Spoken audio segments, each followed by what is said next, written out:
In the world of wealth management, there is a ghost story that haunts every billionaire family. It's not about market crashes or bad luck. It's about affluenza, the psychological decay of inherited fortune.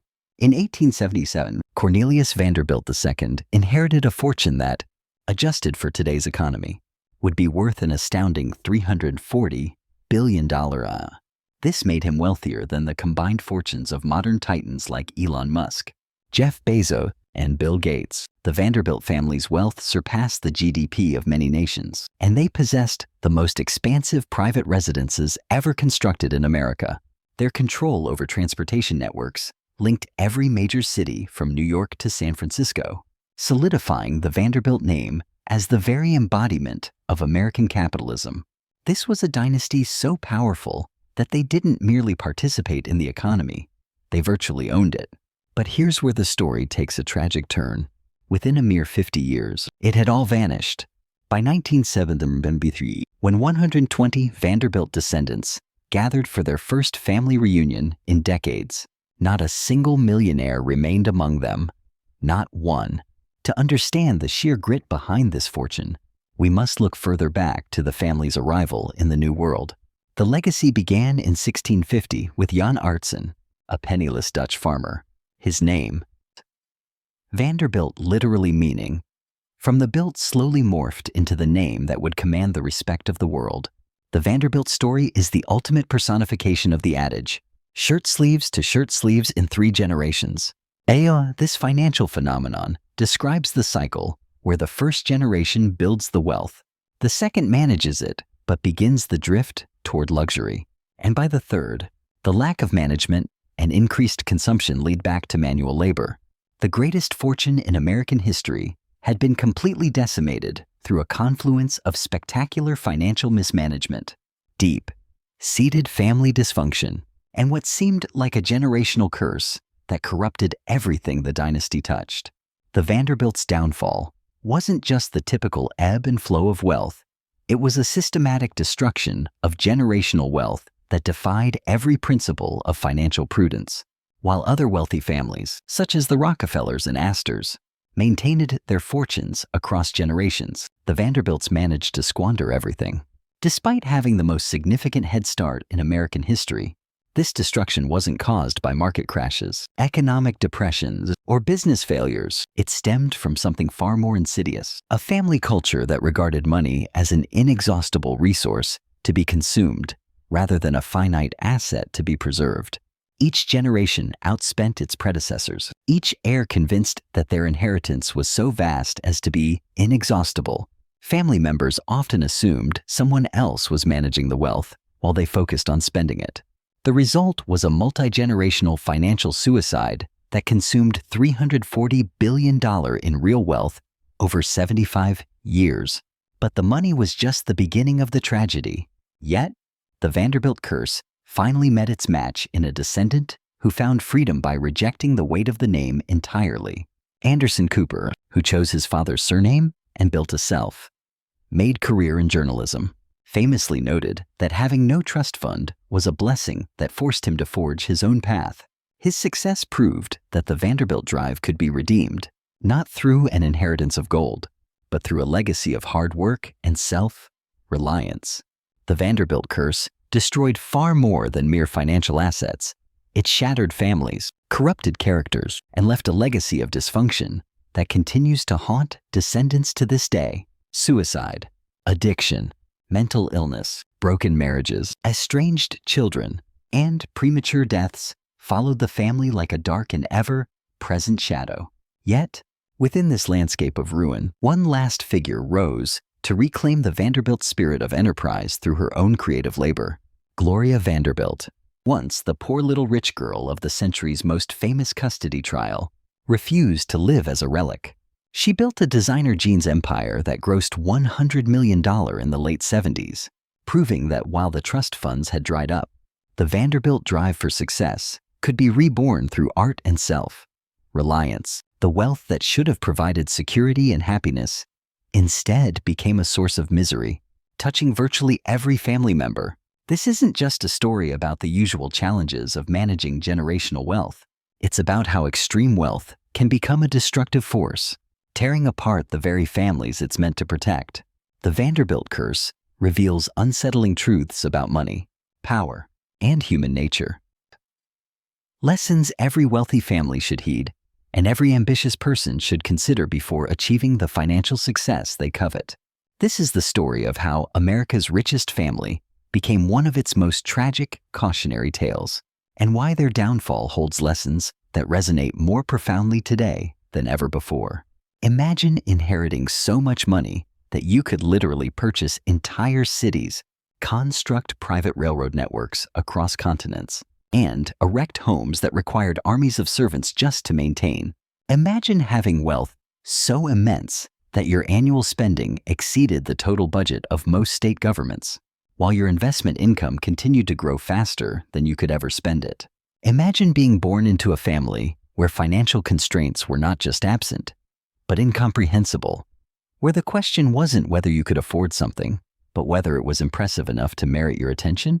This was the reality for multiple generations of Vanderbilt heirs, who inherited what economists now estimate was the largest private fortune in human history, adjusted for economic scale and purchasing power.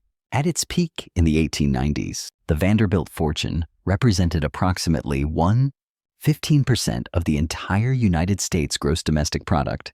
To put that into perspective, equivalent wealth today would be worth roughly $230 billion, more than twice the net worth of the world's current richest person. But the Vanderbilt story isn't just about the accumulation of unprecedented wealth. It's about how that wealth became a generational curse that devastated every family member who possessed it. The curse didn't operate through supernatural forces like those in movies.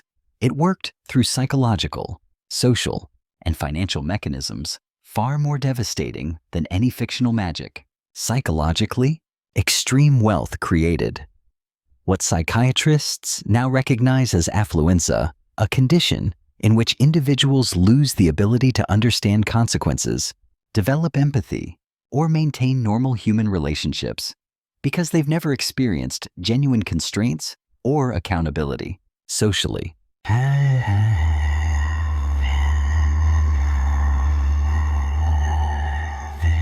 Wealth isolated family members from mainstream society, fostering artificial environments where genuine relationships became indistinguishable from opportunistic alliances.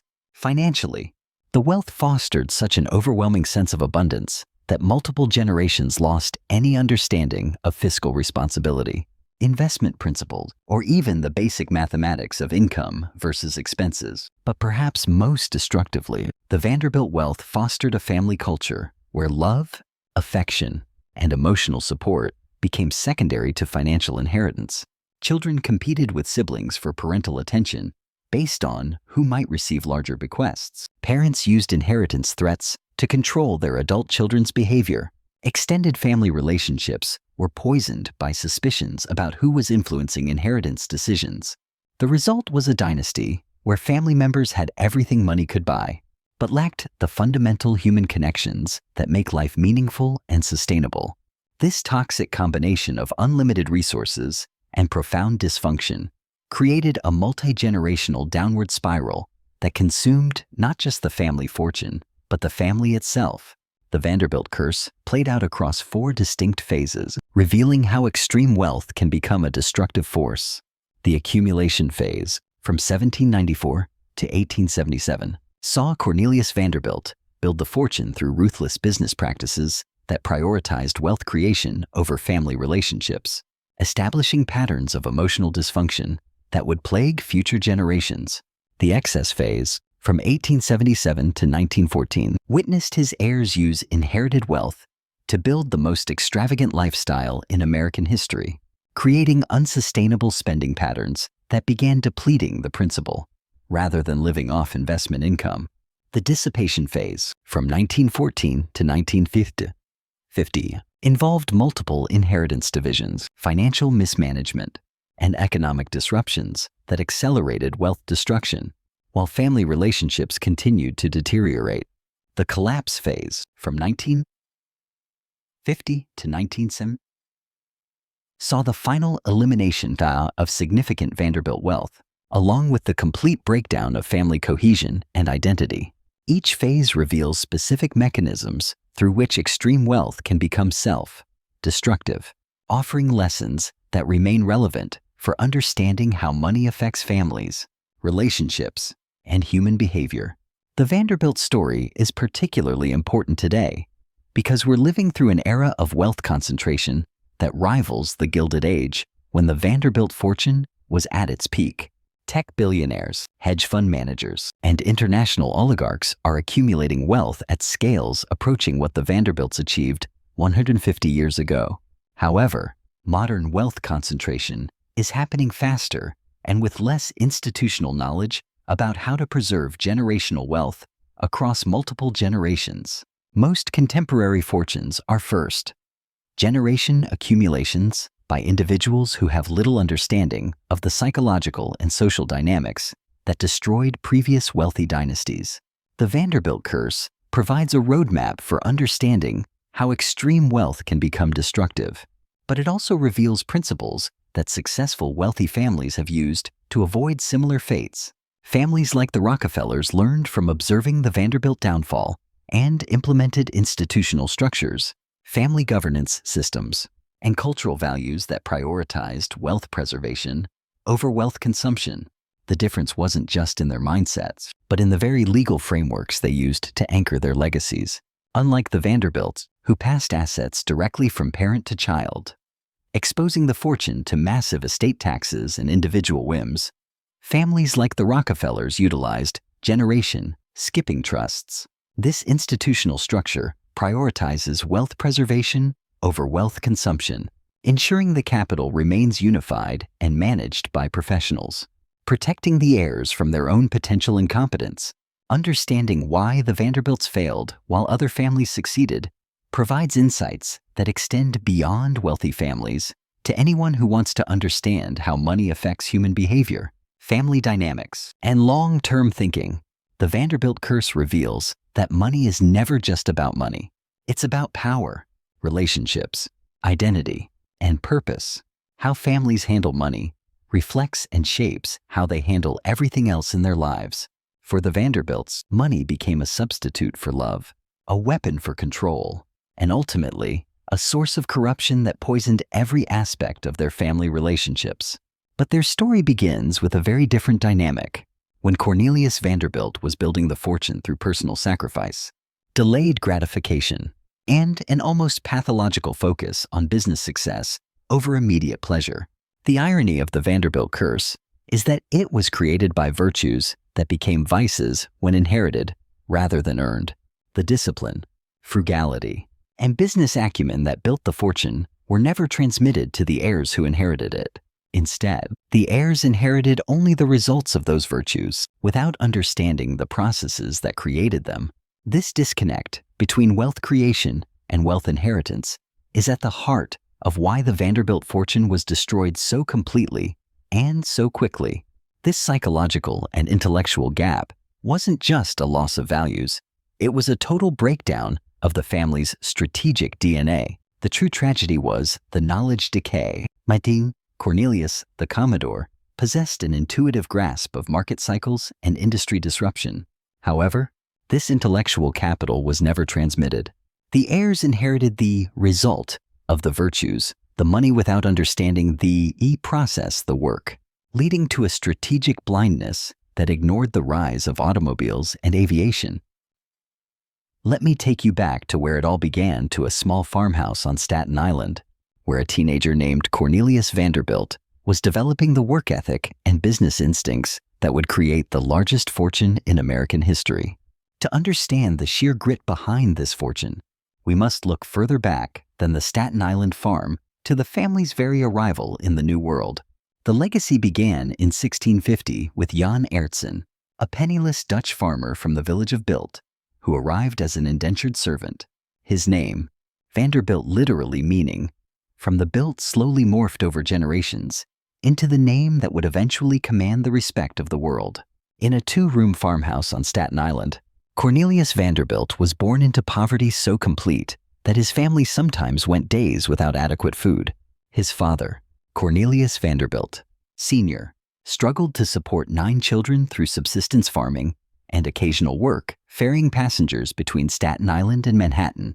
The family lived in conditions that were primitive, even by 18th century standards. No running water, no heat beyond what they could generate from firewood, and often no money for basic necessities, like shoes or winter clothes. But what Cornelius lacked in material advantages, he made up for with an almost supernatural drive to escape the poverty that surrounded him.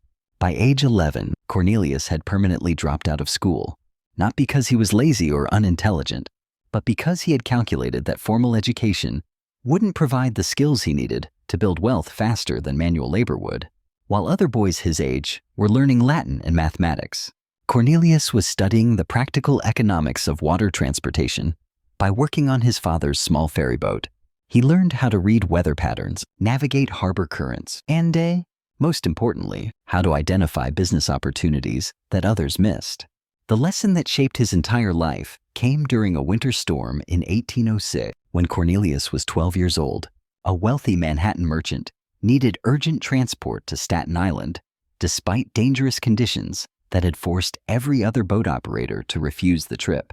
Cornelius convinced his father to let him attempt the crossing alone, arguing that the risk was worth the premium payment the merchant was offering. The trip was terrifying and nearly fatal. Cornelius battled through freezing rain and massive waves for over 3 hours to complete what should have been a 30-minute journey. But when he delivered the merchant safely to Staten Island, he received a payment that exceeded what his family normally earned in 2 months.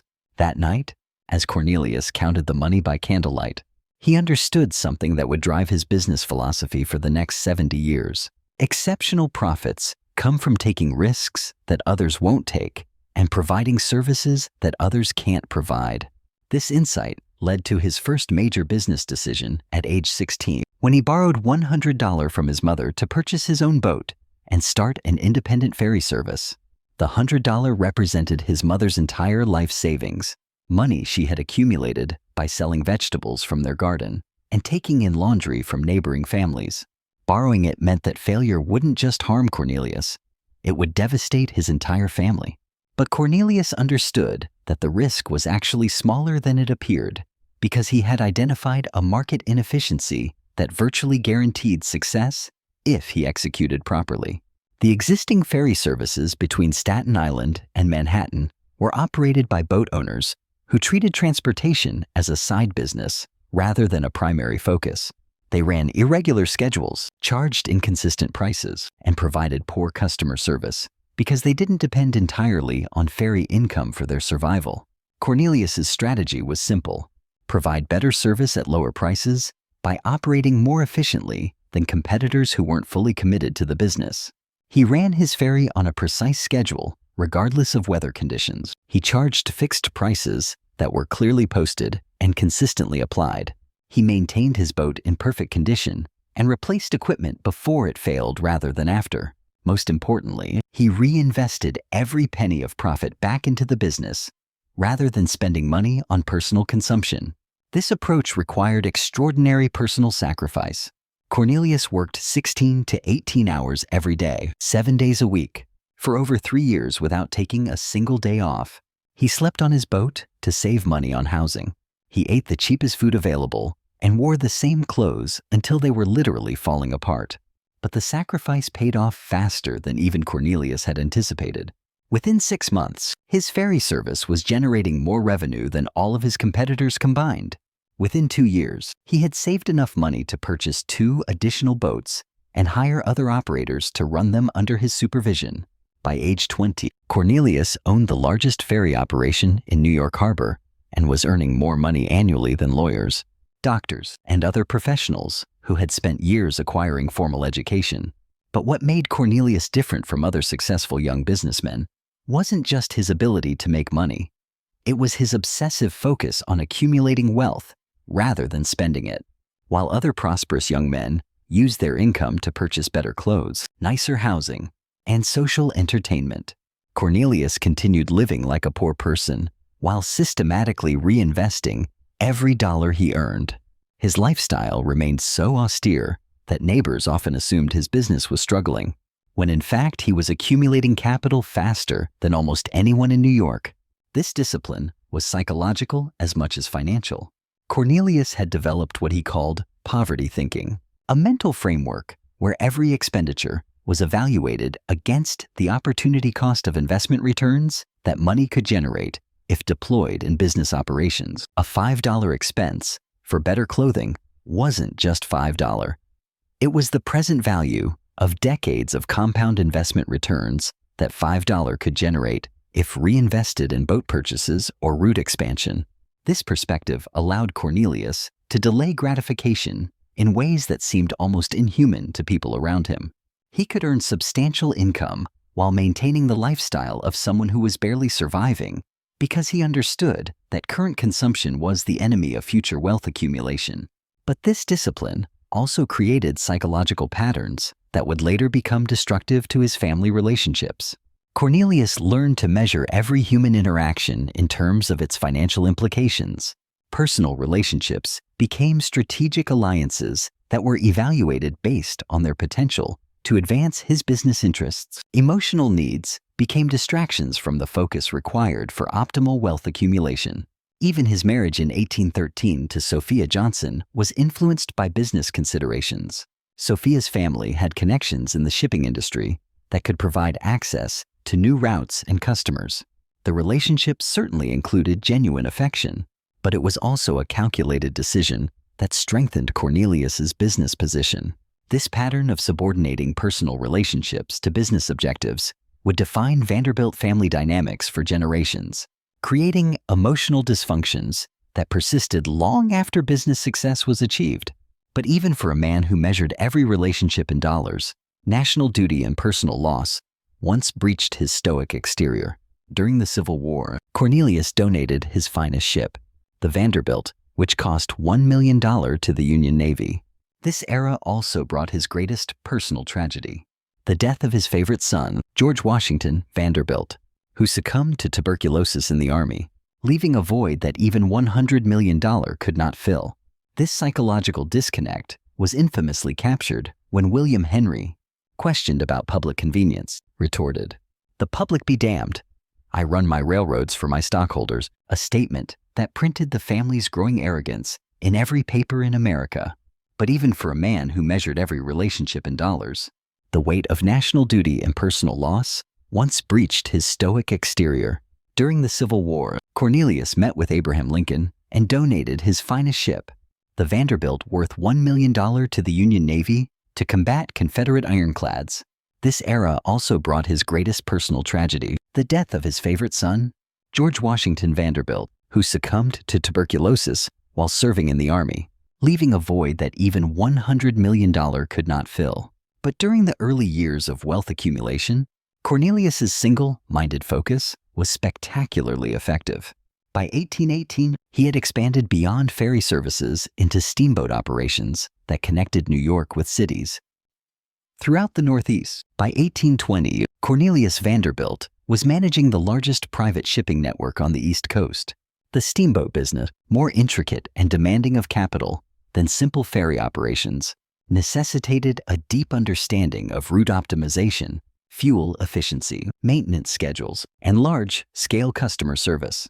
However, it also presented opportunities for wealth accumulation that dwarfed those of ferry operations. A single thriving steamboat route could generate annual profits that matched his entire ferry business's best years. Vanderbilt's approach to steamboat operations revealed the strategic mindset that would ultimately forge his transportation empire. Instead of directly challenging established operators on well-trodden routes, he pinpointed underserved markets where his superior efficiency could command premium prices without sparking aggressive competition. He targeted routes where existing services were lackluster, drawing customers through reliability and speed. Rather than engaging in price wars, he secured exclusive deals with suppliers, manufacturers, and service providers, lowering his operating costs while making it harder for rivals to match his service quality. Crucially, he reinvested profits from successful routes to quickly expand into new markets before competitors could gain a foothold. This strategy demanded significant capital and carried considerable financial risk, but it also created competitive advantages that rivals found increasingly difficult to overcome. By 1825, Cornelius Vanderbilt's steamboat operations generated annual revenues equivalent to $50 million in today's currency, establishing him as one of America's wealthiest individuals at just 31 years old. However, his steamboat success was merely a prelude to the business opportunity that would truly build the Vanderbilt fortune: railroads. As the 1820s progressed, Cornelius immersed himself in the study of railroad technology and economics with the same intense focus he had previously devoted to water transportation. He recognized that railroads would eventually supersede steamboats for long-distance passenger and freight transport, potentially rendering his existing business obsolete unless he adapted. More importantly, he grasped that railroads represented an opportunity for wealth creation, vastly exceeding anything achievable in water transportation. Railroads demanded massive capital investments beyond the reach of most businessmen and presented complex engineering and operational hurdles that few entrepreneurs could solve. They also created natural monopolies, capable of generating immense profits for operators who secured dominant market positions. Throughout the late 1820s and early 1830s, Cornelius systematically liquidated his steamboat operations, accumulating the necessary capital to enter the railroad industry on a scale that would immediately establish him as a major force, not just a minor player. By the 1930s, the financial mathematics of maintaining these palaces became a nightmare that even the Vanderbilt name couldn't solve. Alice Vanderbilt faced a crushing $83,000 annual property tax for the breakers, an impossible sum during the Depression. Eventually, her daughter Gladys was forced to sign a gentleman's agreement, leasing the entire mansion to the Preservation Society for just $1 per year, effectively giving away the family home just to keep it from being demolished for scrap. This transition required sacrificing short-term income for long-term wealth accumulation, a decision that many successful businessmen find psychologically challenging. However, Cornelius had trained himself to think in terms of decades, not quarters, giving him a decisive competitive advantage as he built what would become the largest transportation empire in American history. But Cornelius didn't just follow trends. He had an almost supernatural ability to smell the scent of the future before it even arrived. While his steamboats were still the undisputed kings of the coast, generating millions in revenue, he could already hear the distant, piercing whistle of the locomotive, a sound signaling the end of one era and the birth of a continental empire. He understood that to own the future, he had to be willing to liquidate his present. In a move that stunned the business world, he began sacrificing the short-term certainty of the water for the long-term dominance of the iron rail, proving he thought in decades, not just quarters. While other businessmen viewed railroads as a risky, unproven technology, Cornelius Vanderbilt saw the future of American transportation and an unprecedented opportunity for wealth creation. The nascent railroad industry was chaotic, underfunded, and plagued by technical issues that had already bankrupted numerous operators. Many trains were slower, less reliable, and more expensive than existing stagecoach and steamboat services. However, Vanderbilt perceived something others missed. The technical problems were temporary and solvable, while the economic advantages of rail transport were fundamental and transformative. Railroads could operate in conditions that grounded boats and rendered roads impassable. They could transport far greater volumes of passengers and freight than any alternative. Most importantly, they could connect inland cities inaccessible by water, opening entirely new markets for trade and travel. The businessmen who could overcome the technical challenges and achieve operational efficiency would control transportation networks capable of generating previously unimaginable wealth.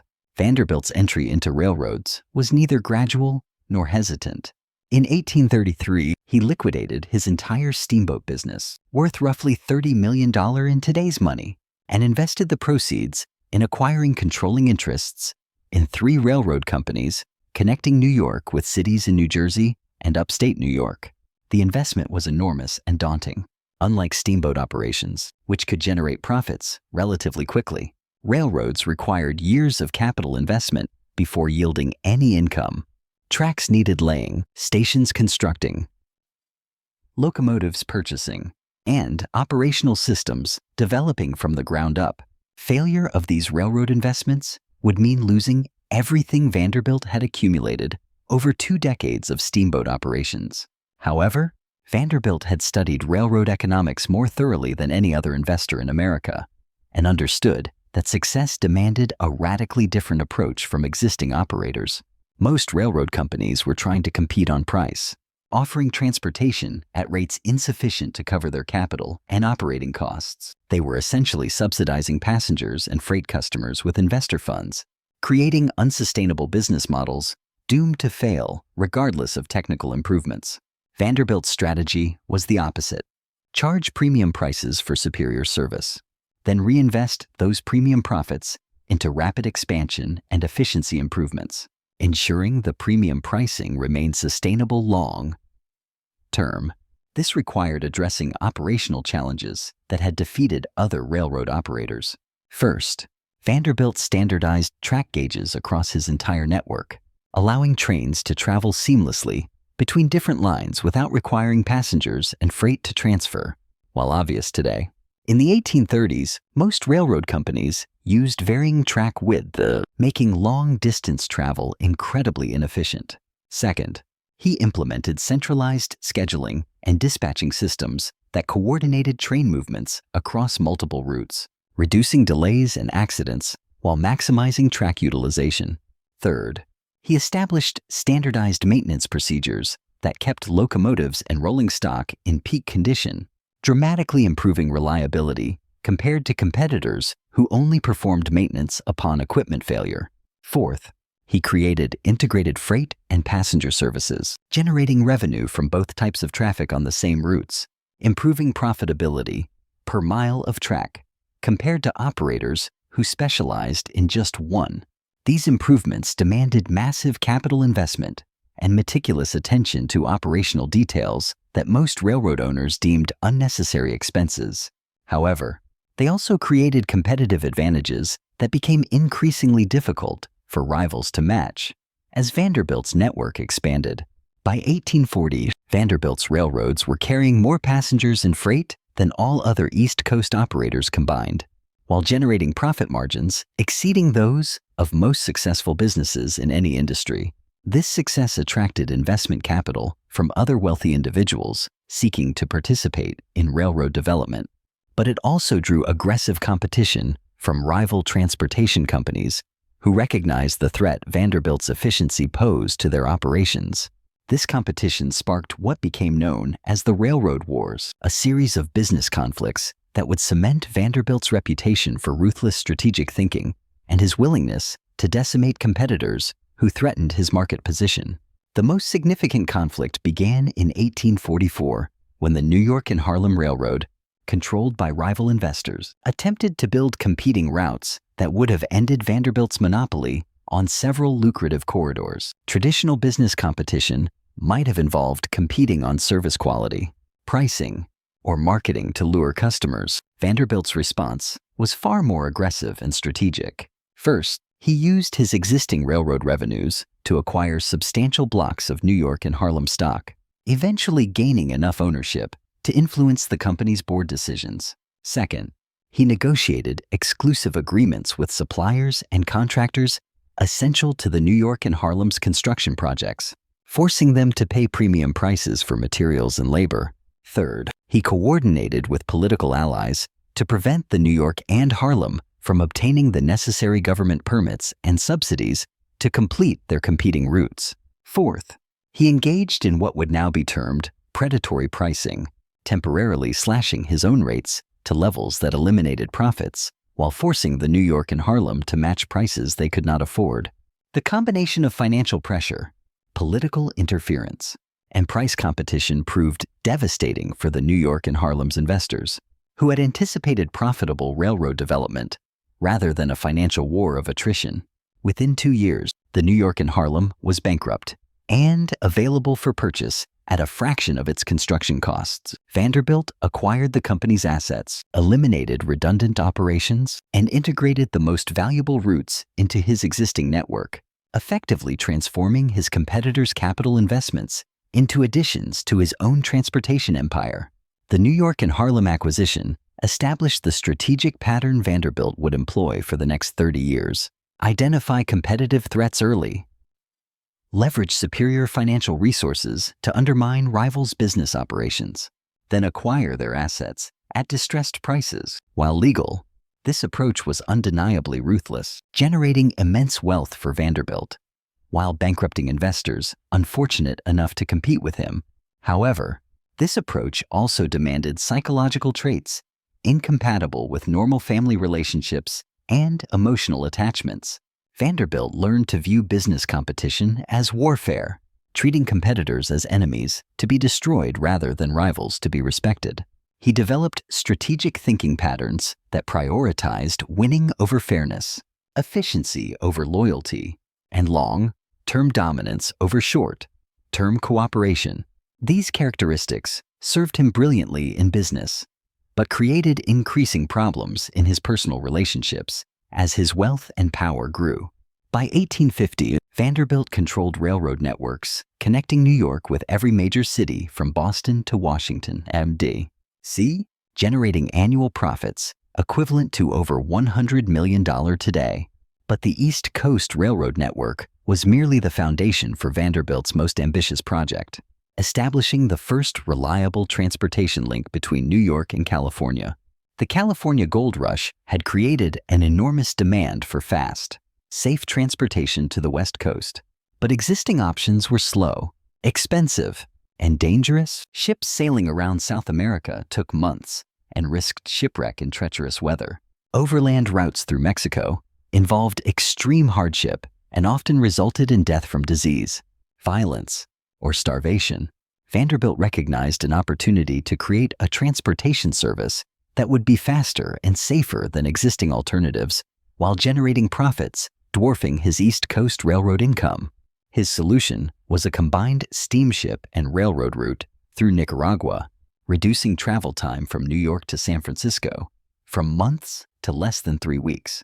The project required negotiating with foreign governments, building transportation infrastructure through tropical wilderness, and coordinating complex logistics across thousands of miles challenges, surpassing anything Vanderbilt had previously attempted. But it also created a transportation monopoly capable of charging premium prices for a service with no effective competition. The Nicaragua route became operational by 1851 and immediately became the most profitable transportation service globally.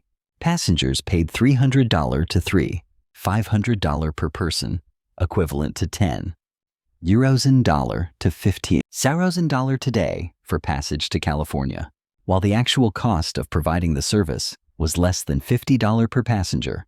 The profit margins were so extraordinary that the Nicaragua route alone generated more income than Vanderbilt's entire railroad network, making him the wealthiest individual in America and possibly the world.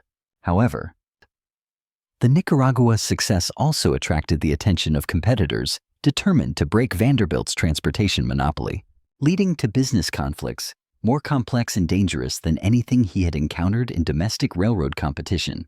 International transportation involved political relationships, military considerations, and economic factors beyond even the most successful businessman's control. Vanderbilt's Nicaragua operations would eventually be disrupted by civil wars, foreign interventions, and political upheavals, forcing him to abandon the route after several years. But the profits from the Nicaragua route provided capital for Vanderbilt's next and most significant expansion, acquiring control of the railroads that would form the foundation of his transportation empire. In 1857, Vanderbilt began purchasing stock in the New York Central Railroad, which controlled the most valuable transportation corridor in America, the route connecting New York City with Chicago and the Great Lakes. The New York Central acquisition would require more capital than all of Vanderbilt's previous investments combined, but it would also create a railroad network dominating transportation throughout the most economically productive region of the United States. By 1867, Vanderbilt had secured control of the New York Central and began integrating it with his existing railroad properties to create what became known as the Vanderbilt system, a transportation network carrying more passengers and freight than any private company in world history. But the Commodore's hunger for dominance didn't stop at the New York state line. He was eyeing a prize that would stretch his influence across the heart of the continent. In 1869, he reached a monumental milestone by acquiring a controlling interest in the Lakeshore and Michigan Southern Railway.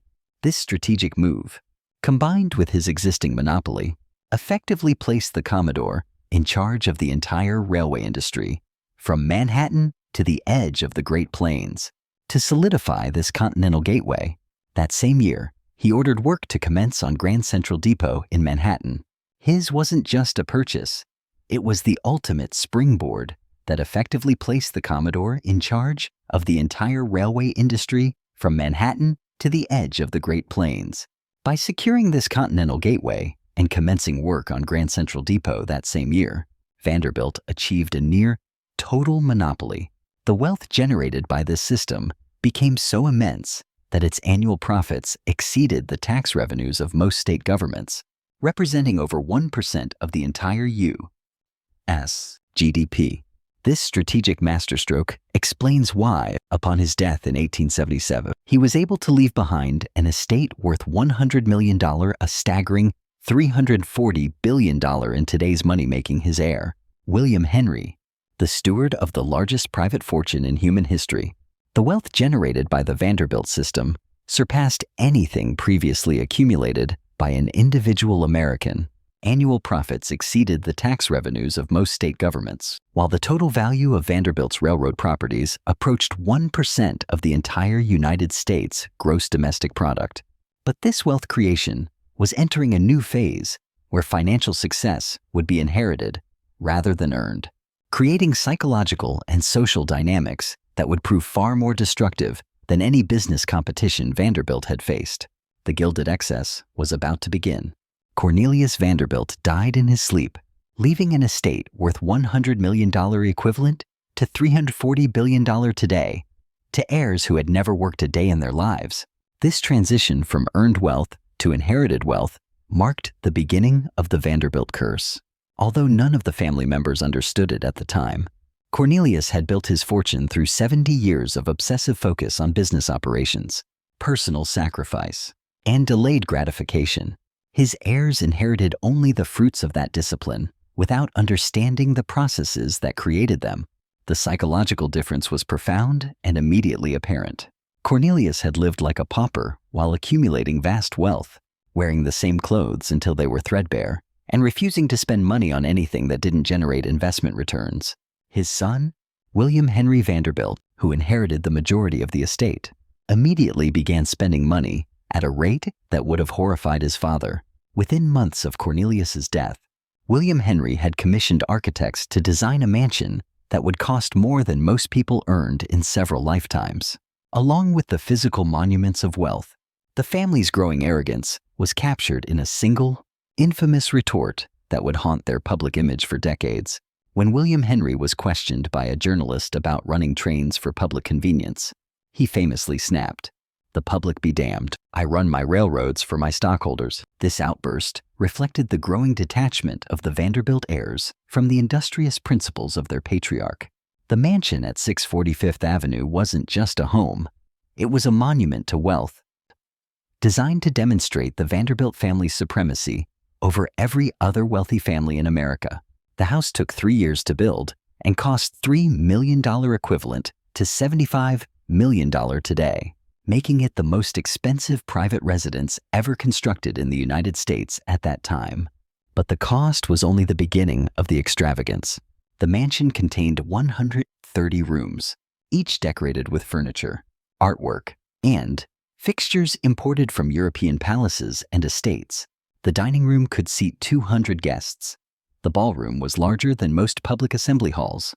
The library contained over 10,000 books, most of which no family member ever read. The house required a permanent staff of 40 servants just to maintain basic operations, with additional temporary staff hired for social events that sometimes involved over 500 guests. The annual operating costs of the mansion exceeded $500 million, more than the total wealth of most successful American families. Along with the physical monuments of wealth, the family's growing arrogance was captured in a single, infamous retort that would haunt their public image for decades. When William Henry was questioned by a journalist about running trains for public convenience, he famously snapped, "The public be damned, I run my railroads for my stockholders." In those 4 words, the industrious spirit of the Commodore was officially dead. The Vanderbilt heirs had entered a state of affluenza, where they inherited the result of the virtues. The money without understanding, the process, the work, leading to a strategic blindness. But William Henry's extravagance extended far beyond mere housing. Simultaneously, he commissioned the Breakers, a summer cottage in Newport, Rhode Island, that dwarfed even his primary residence in opulence. This Newport mansion, a testament to Gilded Age excess, cost over $4 million to erect and boasted 70 rooms, conceived by the same architects who designed palaces for European royalty. To support its complex mechanical systems, the hallmarks of modern convenience, the cottage necessitated its own power plant, water treatment facility, and dedicated transportation infrastructure. In essence, it was a structure designed more for making a statement than for comfortable living. Together, these 2 mansions represented a staggering $7 million investment in housing, a sum that yielded no financial returns while incurring substantial ongoing maintenance expenses. But these physical monuments of marble and gold were more than just hang homes. They were walls that isolated the Vanderbilts from the very reality of the people who built their fortune. This total detachment from the world outside their gates was infamously captured in a single, freezing retort that would haunt the family's legacy forever. When a journalist questioned William Henry Vanderbilt about whether he should run his trains for the public convenience, he didn't just disagree, he snapped, "The public be damned, I run my railroads for my stockholders." In those 4 words, the industrious spirit of the Commodore was officially dead. The Vanderbilt heirs had moved beyond mere wealth. They had entered a state of affluenza, where their sense of superiority had blinded them to the basic mathematics of social and financial responsibility. However, William Henry rationalized these expenditures as essential investments in social status, believing that extreme wealth demanded extreme displays to maintain the family's position within society. This perspective betrayed a fundamental misunderstanding of the delicate balance between wealth accumulation and wealth preservation. Cornelius had grasped that wealth was a tool for generating further prosperity through productive investments. William Henry, in contrast, viewed wealth as a means to purchase social recognition and personal gratification. This difference might have seemed inconsequential, given the family's vast inherited fortune appeared inexhaustible within a single generation. Yet, this spending established cultural norms and psychological attitudes that would intensify with each succeeding generation, ultimately consuming the entire fortune. William Henry's children were raised in environments where money was seemingly limitless and spending unchecked, fostering expectations about lifestyle and consumption entirely divorced from any understanding of wealth creation or preservation. They came to view want as an alien concept, luxury as the norm, and financial constraints as problems that afflicted others, not considerations that applied to their own decisions. This psychological conditioning was further reinforced by social circles, where other wealthy families engaged in similar displays of competitive spending, creating a relentless pressure to escalate shows of wealth to maintain their relative social standing. The Astors built grander mansions, prompting the Vanderbilts to construct even more palatial residences. The Whitneys imported increasingly expensive artwork, leading the Vanderbilts to acquire entire rooms from European castles. The Carnegies hosted more lavish parties, inspiring the Vanderbilts to stage events resembling royal court ceremonies. This social warfare reached its absolute climax in 1883 through a tactical masterstroke by Alva Vanderbilt. To force New York's old money elite, led by Mrs. Caroline Astor, to recognize the family, Alva spent $3 million on a masquerade ball. The night became legendary when Alice Vanderbilt appeared in an electric light dress, using hidden batteries to make a torch glow, a spectacle that effectively conquered high society in a single evening. What appeared as harmless social rivalry was, in reality, a systematic process of wealth destruction disguised as lifestyle enhancement. Each escalation required larger capital outlays and higher ongoing operating costs, all while generating no productive economic returns to sustain these spending levels. This extravagance was financed through the gradual liquidation of productive assets, railroad stocks, real estate investments, and business operations that had previously generated the income streams necessary for multi-generational wealth preservation. However, this liquidation remained largely unnoticed by family members, who were more focused on immediate lifestyle considerations than on long and term financial sustainability. The Vanderbilt fortune was so immense that selling $10 to $20 million worth of productive assets to finance mansion construction and social spending appeared negligible compared to the total estate value. What family members failed to grasp was the compounding effect of eliminating productive assets while simultaneously increasing ongoing expenses. Selling $10 million in railroad stocks eliminated roughly $1 million in annual dividend income, while building mansions added approximately $1 million per year in maintenance costs. The net effect was a $2 million annual reduction in the family's sustainable spending capacity, an impact initially masked by the substantial income still generated by the remaining fortune. However, this $2 million annual reduction in capacity compounded dramatically over time, especially as spending continued to escalate and productive assets continued to be liquidated to finance this escalation. By 1885, the Vanderbilt family was spending more annually than their remaining productive assets could generate in income, meaning they were consuming principal rather than living off investment returns. This shift from income spending to principal consumption marked the beginning of an irreversible downward trajectory for the family fortune, a process that would take several more decades to become apparent to outside observers. William Henry died in 1885, leaving an estate still worth approximately $200 million, despite 8 years of unprecedented spending. Crucially, he also bequeathed a family culture where extreme spending was considered normal. Social competition was prioritized over financial preservation, and lifestyle expectations were entirely disconnected from sustainable income generation.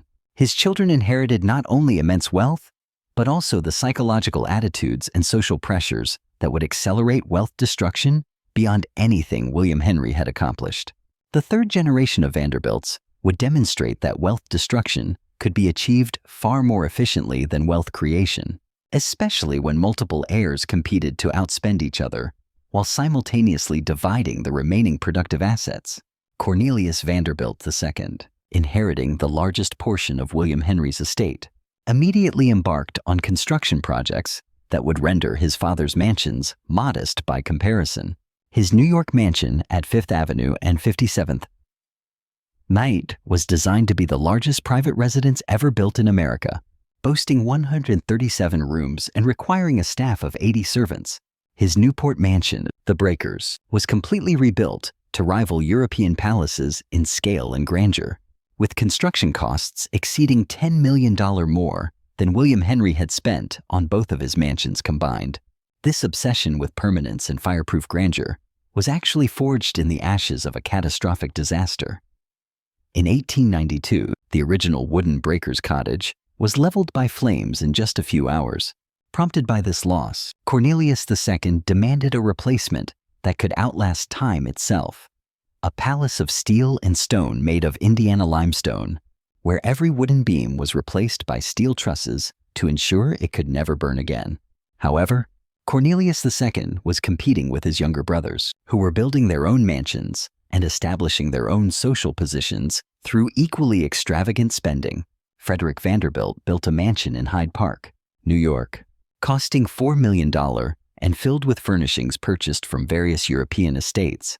George Vanderbilt began construction of Biltmore Estate in North Carolina, a 250-room mansion that would become the largest private residence ever built in America, requiring a construction budget exceeding $15 million.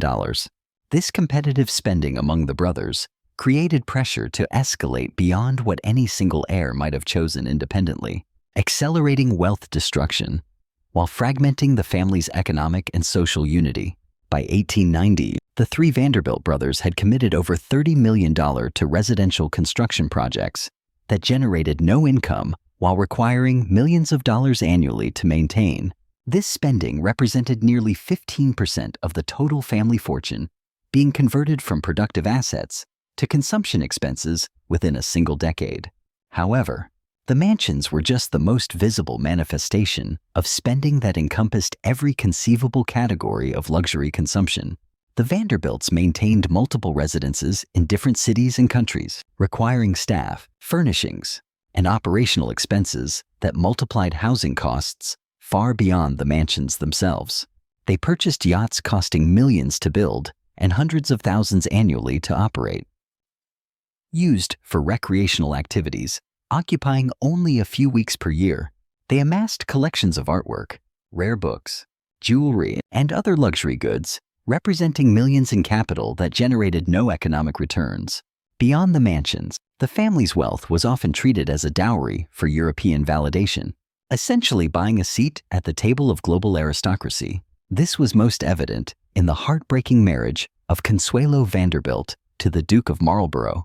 To save the Duke's Blenheim Palace from ruin, the Vanderbilts provided a staggering $5 million in railroad stock, worth $100 million today as a dowry for a union, where the bride reportedly wept through her wedding day. They funded elaborate social entertainments that could cost $100,000 for a single evening's party, creating social obligations that demanded continual escalation to maintain their effectiveness. Most destructively, they began making financial investments based on social considerations rather than economic analysis, purchasing businesses and assets that enhanced their social status while undermining their financial positions. The combination of lavish consumption and poor investment decisions systematically transformed the Vanderbilt fortune from productive wealth, generating sustainable income, into consumptive assets, requiring ongoing expenses to maintain. This conversion accelerated as social competition intensified, and family members lost any connection to the business disciplines that had created their wealth. The dynasty's downfall was further cemented by a catastrophic failure to innovate. While the Commodore had jumped from sail to steam, his heirs failed to embrace the 1908 Model T revolution, allowing cars, trucks, and eventually planes to bypass their aging rails entirely. By 1895, the Vanderbilt family was approaching the zenith of their social influence and cultural prominence. However, they had also established spending patterns that would eliminate their fortune within a single generation, if continued. This wealth peak was poised to become the precipice of an irreversible decline that would consume everything Cornelius Vanderbilt had built over 7 decades of business operations. The Vanderbilt family reached the absolute pinnacle of American social and economic dominance, controlling wealth exceeding the GDP of most European nations, while wielding cultural influence that shaped entire society's understanding of luxury, status, and power.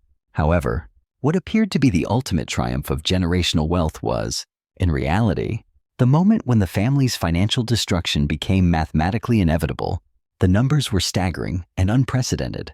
Combined Vanderbilt holdings included railroad assets worth over $200 million, controlling transportation throughout the northeastern United States, real estate investments worth $50 million in New York, Newport, and other strategic locations, industrial investments worth $30 million in steel, shipping, and manufacturing companies, art collections and luxury goods worth $25 million in cash, and securities worth $20 million. This total wealth of approximately $325 million represented roughly 15% of the entire United States gross domestic product, a level of wealth concentration unmatched by any other American family in history. However, wealth concentration was just one measure of Vanderbilt dominance. The family also controlled social and cultural institutions that shaped American society's understanding of wealth, taste, and social hierarchy. The Vanderbilt mansions were not merely homes. They were cultural landmarks, establishing architectural and decorative standards for wealthy families throughout America and Europe. Alva Vanderbilt's costume ball in 1883, attended by over 1,200 guests, was considered the most elaborate private entertainment in American history, requiring 6 months of planning and costing over $250,000, equivalent to $6 million today.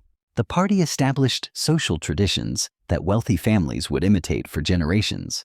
The ball wasn't just entertainment. It was a demonstration of cultural power, exceeding that wielded by most government officials. Foreign royalty competed for invitations to Vanderbilt's social events. American politicians sought Vanderbilt's support for their campaigns, and business leaders required Vanderbilt approval to access financial markets and industrial opportunities. The family had achieved something akin to aristocratic status in a country supposedly founded on democratic principles. However, this social dominance was being purchased through the systematic liquidation of productive wealth, creating a widening gap between lifestyle expenses and sustainable income. The mathematics were clear to anyone understanding investment principles and compound returns, although apparently no Vanderbilt family member was performing these calculations. The family's annual lifestyle expenses were approaching $15 million, while sustainable income from their productive assets was approximately $12 million. This meant they were consuming $3 million annually in principal, wealth that would no longer generate investment returns in future years. This $3 million annual principal consumption would eliminate approximately $300,000 per year in future investment income, based on average returns from railroad and industrial investments. However, lifestyle expenses were escalating at roughly 8% annually as social competition intensified and family members established increasingly elaborate spending patterns.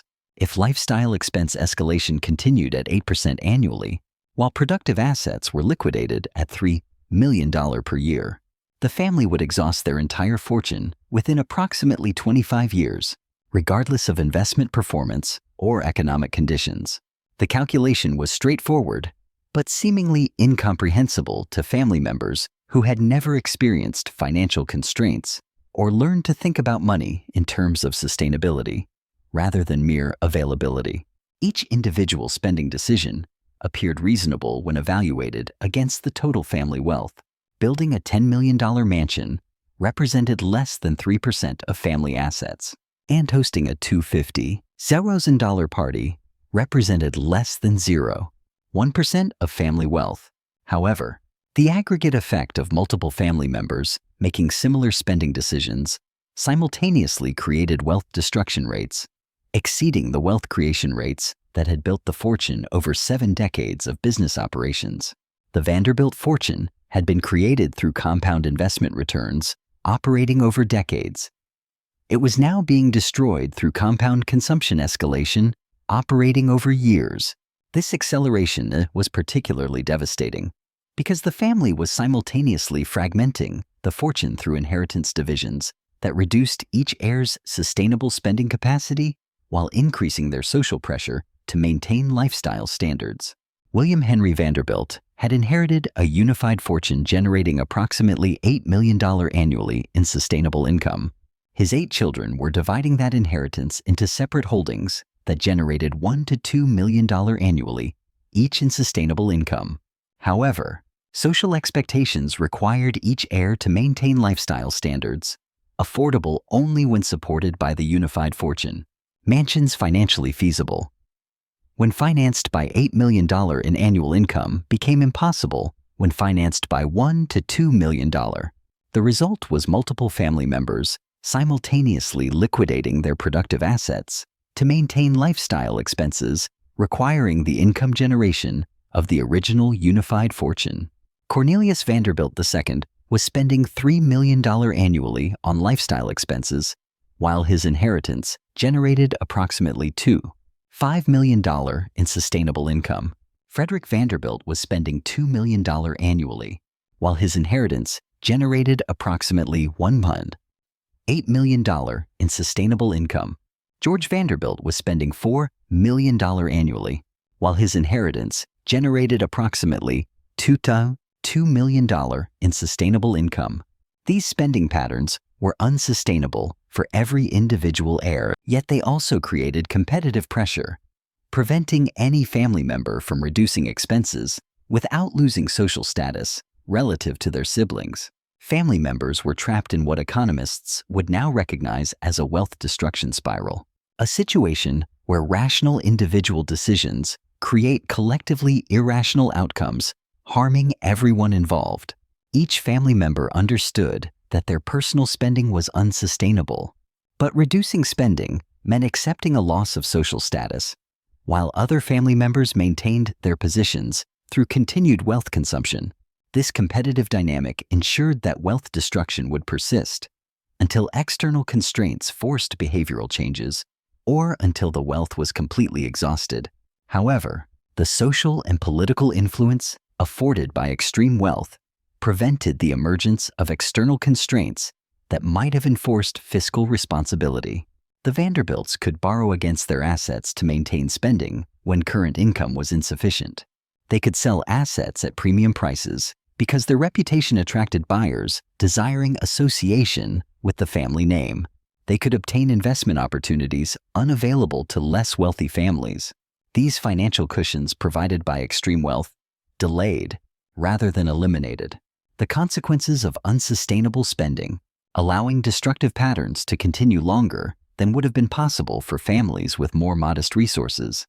This delay was psychologically devastating because it prevented the learning that might have corrected these behavioral patterns before permanent damage occurred. Family members interpreted their ability to maintain lifestyle standards as evidence that their spending was sustainable, when in reality, it was evidence that their wealth was large enough to absorb massive losses before the consequences became obvious. By 1900, the accumulated effect of 15 years of unsustainable spending had reduced Vanderbilt wealth from $325 million to approximately $230 million, still an enormous fortune, but representing a 30% decline during a period when comparable investments had increased in value. This decline was camouflaged by increasing asset values that made the remaining holdings worth more per unit. Even as the total number of units decreased through liquidation sale, Vanderbilt Railroad stocks were worth more per share in 1900 than in 1885. But the family owned fewer shares because they had been selling stock to finance lifestyle expenses. The net effect was asset appreciation, more than offset by asset liquidation.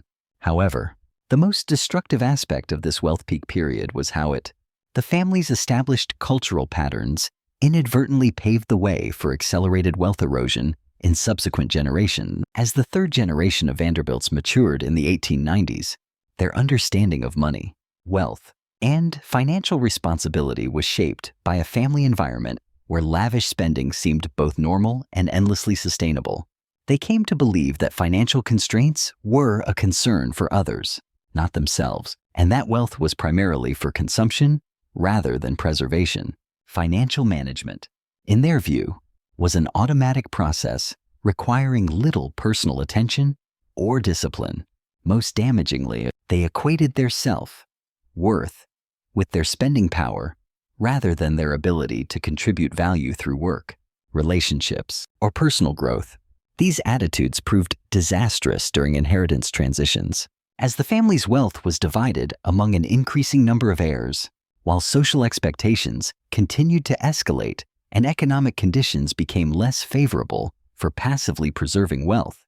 The fourth generation inherited smaller individual fortunes during a time that demanded sophisticated financial management skills, not just passive asset ownership.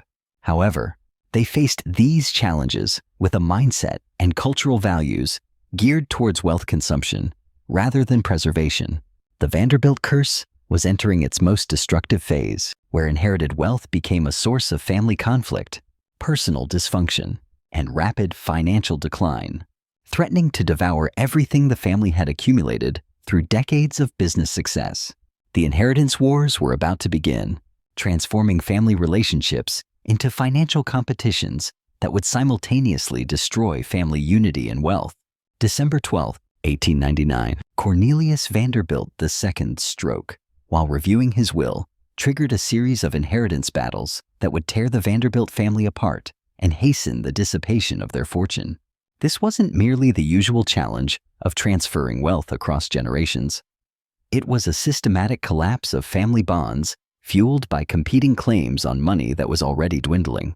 The inheritance wars exposed how extreme wealth can corrupt familial affection, turning love into a financial calculation and children into rivals, vying for the resources controlled by their parents until death.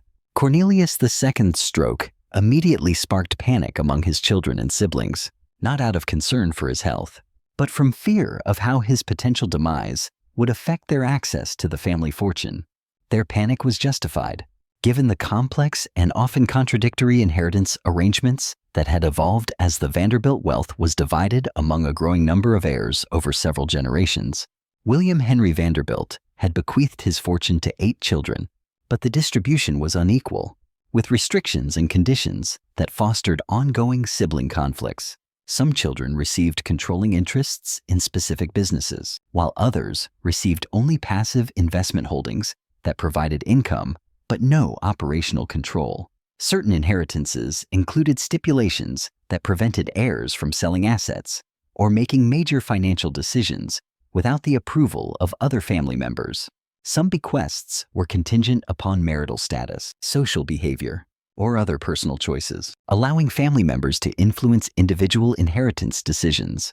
This complexity created situations where family members had conflicting financial interests, making cooperation difficult and competition inevitable. Cornelius II's children were already fighting over inheritance arrangements that hadn't even been finalized, while his siblings positioned themselves to influence decisions that might affect their own children's future wealth. However, these conflicts were not just about money. They were about power, status, and identity within a family system where financial standing determined social position, and social position dictated access to the lifestyle and opportunities that family members considered essential to their personal worth. The inheritance wars were particularly destructive because they coincided with the systematic depletion of the family fortune through unsustainable spending habits that none of the family members were willing to address. Instead of working together to preserve their remaining wealth or devising strategies to restore financial stability, they fought over rights to assets that were decreasing in value while their expenses continued to climb. The legal battles required vast sums for attorneys, accountants, and other professionals specializing in complex inheritance disputes involving substantial assets. A single inheritance lawsuit could cost $500,000 or more in legal fees, draining the family wealth, which was already insufficient to support their existing lifestyles. However, the legal costs paled in comparison to the opportunity costs of family members focusing their time and energy on inheritance conflicts instead of business management or financial preservation. None of the Vanderbilt heirs possessed business acumen or financial expertise comparable to Cornelius Vanderbilt's when he built the family fortune. Instead of learning how to manage businesses, make investments, or preserve wealth, they had learned how to spend money and maintain social standing. When inheritance disputes forced them to make complex financial decisions about business operations, asset management, and investment strategies, they were woefully unprepared for the challenges, which demanded technical knowledge and strategic thinking. The result was a series of financial decisions that prioritized short-term conflict resolution over long-term wealth preservation. Family members sold valuable assets at discounted prices to quickly resolve inheritance disputes, rather than negotiating arrangements that would have preserved wealth while addressing legitimate concerns about fairness and control. They liquidated profitable business operations to distribute cash among multiple heirs, rather than developing governance structures that would have allowed continued family ownership of productive enterprises. They borrowed against depreciating assets to finance legal disputes and lifestyle expenses. Instead of cutting spending or increasing income generation, each short-term solution created long-term problems that would require even more destructive solutions as financial pressures continued to mount. However, the most devastating aspect of the inheritance wars was how they poisoned family relationships, preventing the cooperation needed for effective wealth management. Children lost trust in parents, whose inheritance decisions might be swayed by favoritism or strategic considerations, rather than genuine concern for family welfare. Siblings stopped trusting each other because inheritance arrangements created zero-sum competitions where one person's financial gain was another's financial loss. Spouses who married into the family with expectations about inheritance created conflicts when those expectations weren't met, or when family circumstances changed. Extended family relationships became strategic alliances based on shared inheritance interests rather than genuine emotional connections. This breakdown of trust made it impossible to develop coordinated strategies for wealth preservation, business management, or financial planning that required long-term commitments and cooperative decision-making. Family members were simultaneously dependent on shared wealth and competing for individual control over that wealth, creating psychological and financial pressures that were incompatible with rational decision-making. The conflicts intensified during economic downturns that reduced asset values and investment income, while lifestyle expenses remained constant or increased. The Panic of 1901 reduced Vanderbilt Railroad holdings by approximately 30% within 6 months, wiping out millions in asset value, while ongoing lifestyle expenses continued to demand cash flow that was no longer available from investment income. This financial strain forced family members to choose between lowering their living standards or liquidating more assets to maintain their spending levels. Every family member opted for asset liquidation over lifestyle reduction, accelerating wealth destruction while creating additional inheritance disputes over which assets should be sold and how the proceeds should be distributed. These asset liquidations were particularly damaging because they eliminated productive businesses and income, generating investments while preserving consumption expenses that generated no financial returns. Vanderbilt heirs sold railroad stocks that provided dividend income to finance mansion maintenance that generated no economic value. They liquidated industrial investments that might have appreciated over time to purchase luxury goods that depreciated immediately. They borrowed against real estate holdings to finance social entertaining that provided temporary enjoyment but no lasting benefit. Each financial decision prioritized immediate gratification over long-term wealth preservation, reflecting psychological attitudes and cultural values shaped by growing up with unlimited access to money. By 1910, the combination of inheritance conflicts and financial mismanagement had reduced Vanderbilt wealth from approximately $230 million to roughly $170 million. Still an enormous fortune, but representing a 26% decline in just one decade. This decline was particularly alarming because it occurred during a period of general economic growth when comparable investments were appreciating significantly. If the Vanderbilt wealth had been managed conservatively and preserved intact, it would have been worth approximately $350 million by 1910, based on average investment returns during that period. Instead, the family had managed to lose nearly $200 million in potential wealth through excessive spending, poor investment decisions, and inheritance conflicts that prevented coordinated financial management.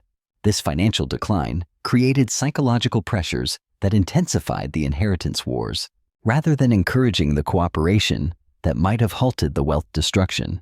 Family members experiencing lifestyle pressures due to declining income became more desperate to secure larger inheritance shares, rather than focusing on preserving the wealth that remained. This desperation led to increasingly destructive conflicts that consumed more family resources and caused permanent damage to family relationships. Legal disputes that might have been resolved through negotiation and compromise became prolonged battles that required court interventions and professional mediation. Family members began forming alliances with outsiders, lawyers, financial advisors, and social contacts against other family members, bringing external interests into family financial decisions. Some family members began making public accusations about financial mismanagement, personal misconduct, and inheritance manipulation, damaging the family's social reputation and creating additional legal liabilities. The public conflicts attracted media attention that portrayed the Vanderbilts as a dysfunctional family, squandering inherited wealth through selfishness and incompetence. This negative publicity undermined the social influence and cultural authority that had been major components of Vanderbilt power, reducing their ability to command premium prices for asset sales or gain access to exclusive investment opportunities. By 1950, the inheritance wars had transformed the Vanderbilt family from a unified dynasty commanding respect and influence into a collection of competing individuals whose public conflicts provided entertainment for society observers. This transformation marked the end of Vanderbilt cultural dominance and the beginning of their transition from social leaders to social cautionary tales. However, the most destructive consequences of the inheritance wars were still unfolding as family members maintained lifestyle patterns and spending commitments that would prove impossible to sustain as wealth continued to decline and economic conditions became less favorable for passive asset preservation.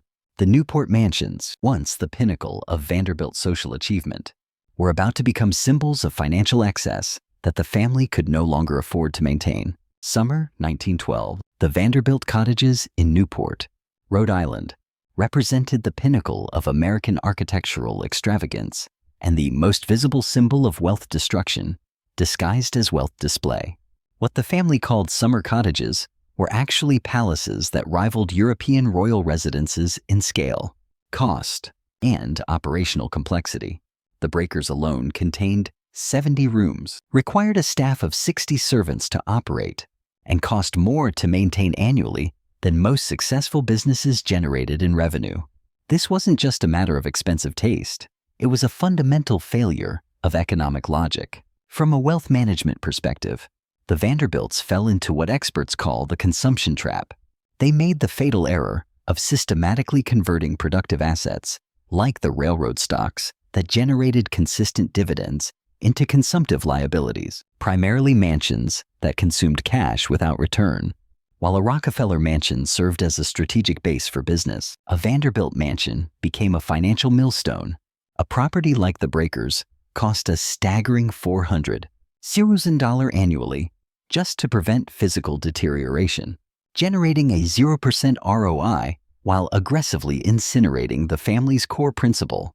By 1912, the Newport mansions had become financial millstones that were consuming Vanderbilt wealth faster than the family's remaining productive assets could generate income to support them. This obsession with permanence was forged in disaster. In 1892, the original wooden breakers was leveled by flames. Cornelius II demanded a replacement palace of steel and stone to ensure it could never burn again. From a wealth management perspective, they fell into the consumption trap, converting productive assets into consumptive liabilities. A property like the breakers became a financial millstone, costing $400,000 annually just to prevent deterioration, generating 0% ROI while incinerating principal. The math was straightforward and devastating. The breakers required approximately $400,000 annually in operating expenses, staff salaries, utilities, maintenance, insurance, and basic upkeep needed to prevent deterioration. Marble House, Alva Vanderbilt's Newport mansion, required approximately $300,000 annually in similar expenses. Rough Point, Frederick Vanderbilt's Newport estate, required approximately $250,000 annually. The combined operating costs of just 3 Vanderbilt Newport properties exceeded $950,000 annually, money that generated no investment returns while requiring ongoing cash flow from assets that were already being liquidated to support lifestyle expenses. But the operating costs were just the beginning of the financial burden the Newport mansions imposed on family wealth. The houses were designed for entertaining on scales that required enormous additional expenditures whenever they were used for their intended social purposes. A typical Newport dinner party for 100 guests cost approximately $25,000 in catering, service, decoration, and entertainment, equivalent to $650,000 today. Weekend house parties that hosted 30 to 40 guests for several days could cost $50,000 or more in additional staff, food, transportation, and activities. The elaborate costume balls and themed entertainments, considered essential for maintaining social status, could cost $100,000 or more for a single evening's event. Family members felt social pressure to host multiple major entertainments each Newport season, creating entertainment expenses that could easily exceed $500,000 annually per household. The total annual cost of maintaining Newport lifestyle standards, property operations, plus social entertaining was approaching $2 million annually for the Vanderbilt family collectively. This represented approximately 15% of their total remaining wealth being consumed each year just to maintain summer residences occupied for only 10 to 12 weeks annually. This financial burden was compounded by the fact that the Newport mansions were essentially illiquid assets that couldn't be easily sold or converted to income, generating uses if family circumstances changed. The houses were too large and expensive for normal residential use, too specialized for commercial purposes, and too costly to maintain for most potential buyers to afford. The limited market for ultra-luxury residential properties meant that Newport mansions typically sold at substantial discounts to their construction costs. If they could be sold at all, family members who might have recognized the financial unsustainability of Newport lifestyle costs discovered that they were trapped by previous spending decisions that had created assets they couldn't afford to maintain, but also couldn't afford to dispose of. This trap was psychological as well as financial. The Newport mansions had become symbols of family identity and social status that family members believed were essential to maintaining their position in society. Selling Newport properties or reducing entertainment standards was perceived as a social defeat that would undermine the family's cultural influence and personal worth. Family members preferred to liquidate productive business assets rather than sacrifice social assets, even when the business assets were generating income while the social assets were consuming it. This preference reflected psychological attitudes about wealth and status that prioritized appearance over substance and short-term social gratification over long-term financial security.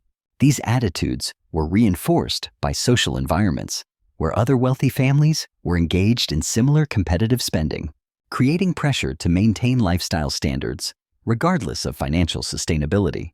The Newport social season had evolved into a competition among America's wealthiest families to demonstrate their prosperity through increasingly elaborate residential and entertainment displays.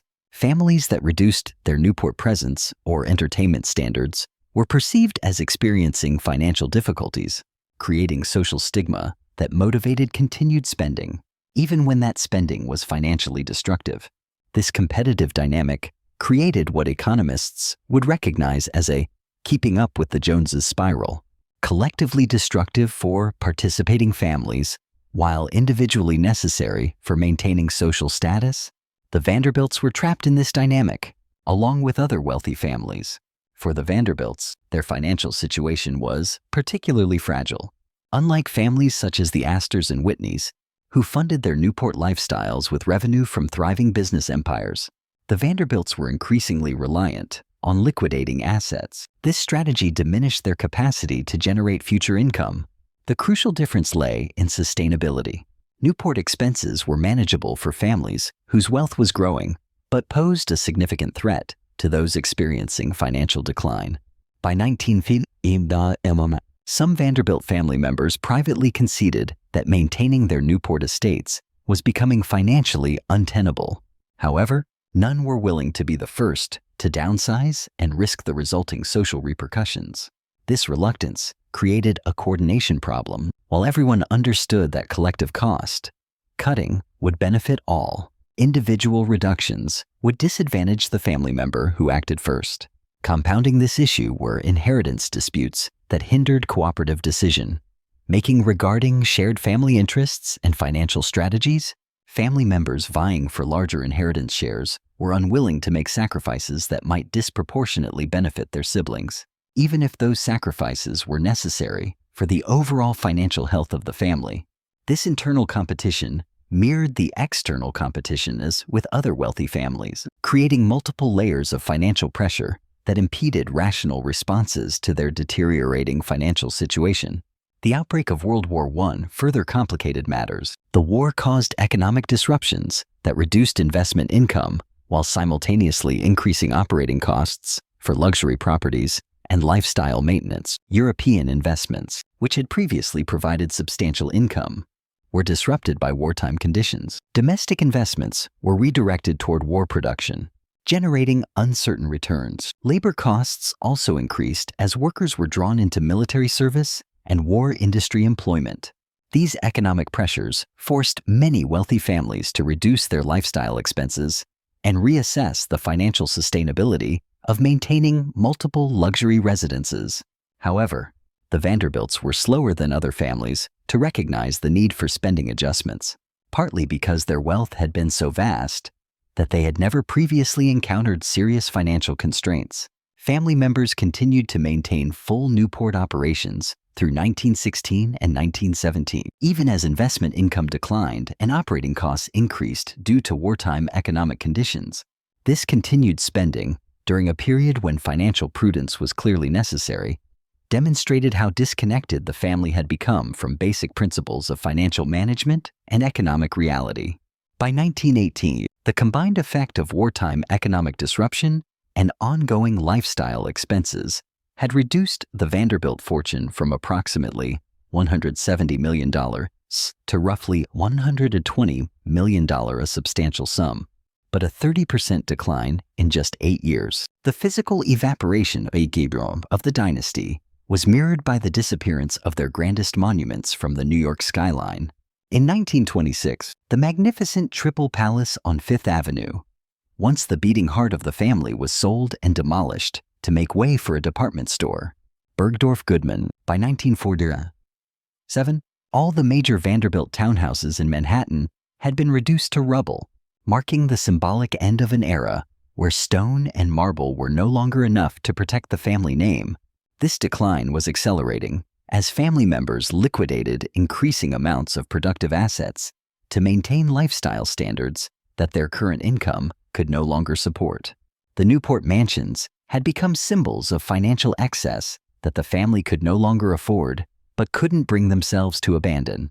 Their psychological attachment to social status proved more powerful than rational financial analysis, creating behavioral patterns that systematically eroded the wealth that had initially created that social status.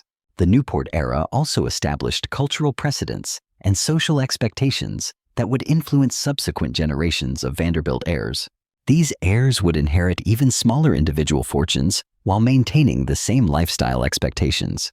The fourth and fifth generations would grow up believing that multiple luxury residences, elaborate social entertaining, and competitive status spending were normal and necessary aspects of family identity, even when their individual inheritances were inadequate to support such lifestyle patterns.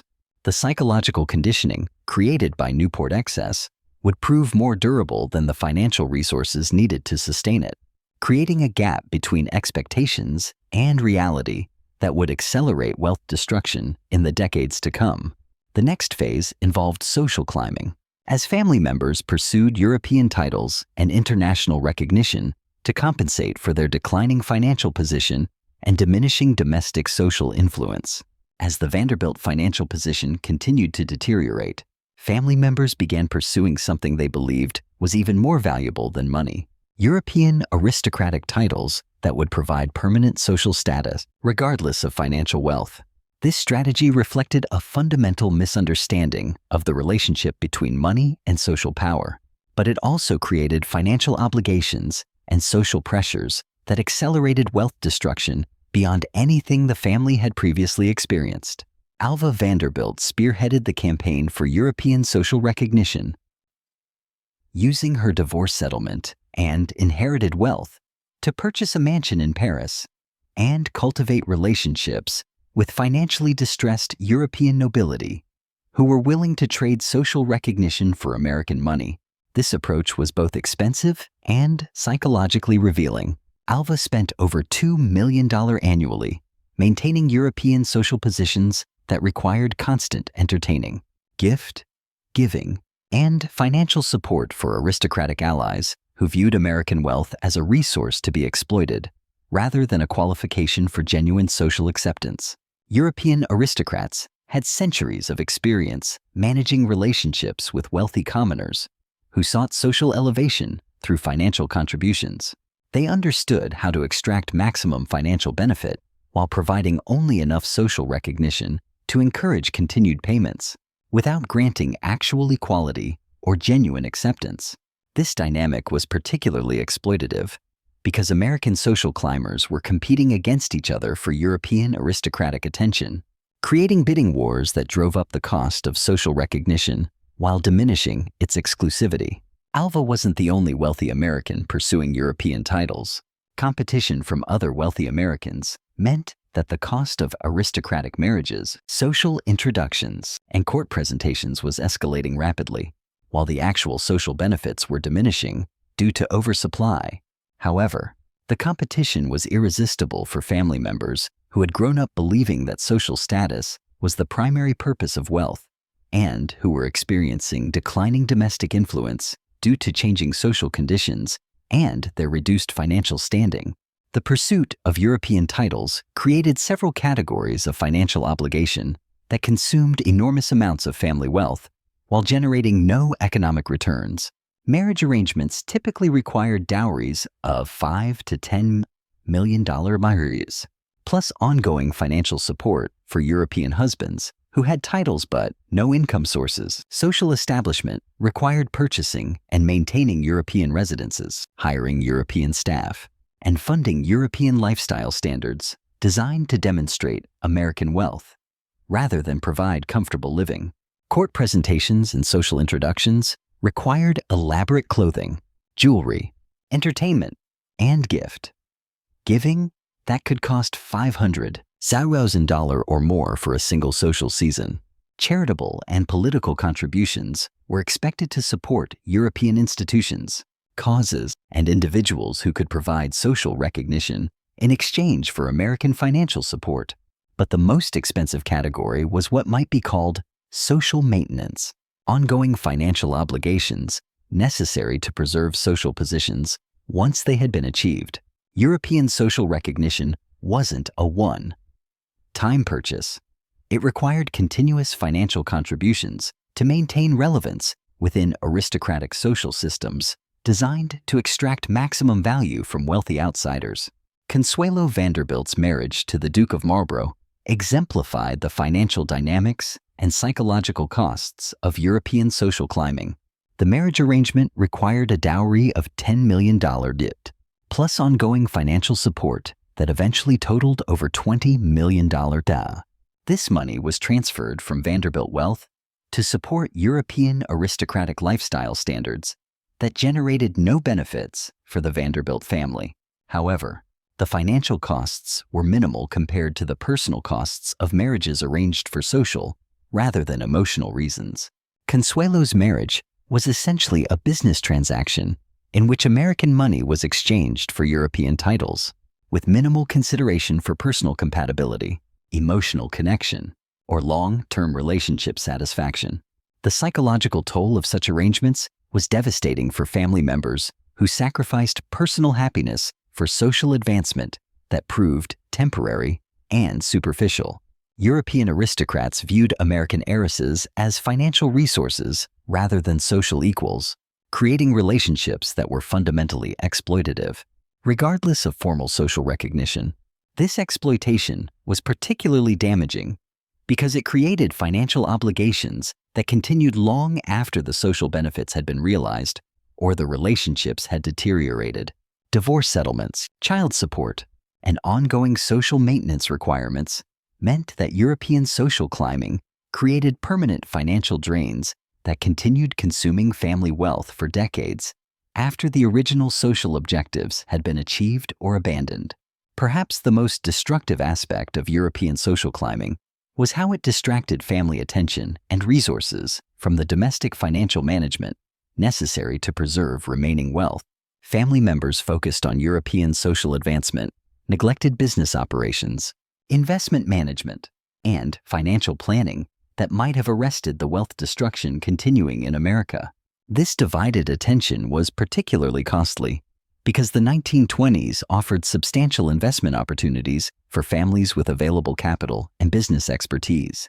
However, the Vanderbilts were too focused on European social climbing to recognize or capitalize on domestic economic developments, while other wealthy families were investing in new industries, technologies, and financial instruments that would generate substantial returns during the economic boom of the 1920s. The Vanderbilts were liquidating productive assets to finance European social campaigns that generated no economic returns. The opportunity cost was enormous and irreversible. Capital that could have been invested in automobile manufacturing, radio broadcasting, aviation development, or financial services was instead consumed through European social spending that provided temporary gratification but no lasting value. This misallocation reflected a fundamental confusion about the purpose and management of wealth that had developed as family members lost connection to the business principles and financial disciplines that had created their inherited fortune. By 1925, European social climbing had consumed approximately $30 million of the remaining Vanderbilt wealth, while generating social recognition that was largely meaningless within American society and economically worthless anywhere.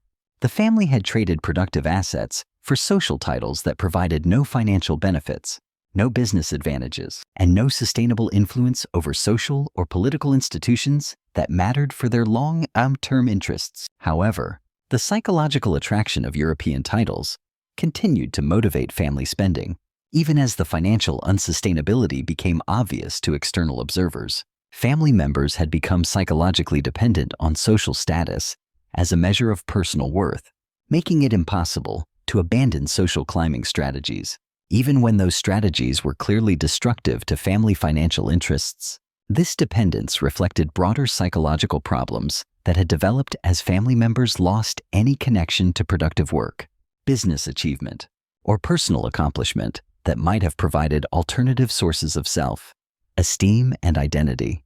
Without business skills, professional achievements, or meaningful work to provide psychological fulfillment, family members became entirely dependent on social status for personal validation, creating vulnerability to exploitation by individuals and institutions that understood how to manipulate social insecurity for financial gain. European aristocrats had centuries of experience exploiting exactly this vulnerability among wealthy commoners, who sought social elevation but lacked the cultural knowledge necessary to recognize when they were being manipulated. This exploitation was systematic and sophisticated, creating financial obligations designed to maximize extraction while minimizing the delivery of genuine social benefits. By 1928, the combined effect of European social climbing and continued domestic lifestyle excess had reduced the Vanderbilt wealth from approximately $120 million to roughly $85 million, still substantial, but representing a 30% decline in just 10 years. More importantly, the remaining wealth was increasingly concentrated in illiquid assets like mansions and luxury goods that were expensive to maintain while generating no income, making the family's financial position even more precarious than the total wealth figures suggested. The European social climbing period had established patterns of financial decision making based on social considerations rather than economic analysis, creating psychological attitudes and cultural values that would make rational financial management impossible during subsequent economic challenges. The financial mistakes that had been developing gradually over 3 decades were about to accelerate dramatically as the family faced the economic pressures of the Great Depression, with wealth inadequately positioned to survive major market disruptions. As the stock market crashed on Black Tuesday, wiping out millions of investors, the Vanderbilt family made financial decisions that would accelerate their wealth destruction beyond anything that market conditions alone could have achieved. While other wealthy families used the crash as an opportunity to acquire undervalued assets and position themselves for economic recovery, the Vanderbilts panicked and liquidated investments at exactly the wrong time for exactly the wrong reasons. The family's response to the Great Depression revealed how completely they had lost any understanding of investment principles. business cycles, and wealth management strategies that had been essential to building their original fortune. Instead of viewing market disruption as a temporary condition that would create opportunities for patient investors with available capital, family members interpreted the crash as confirmation that their lifestyle expenses required immediate cash generation through asset sales.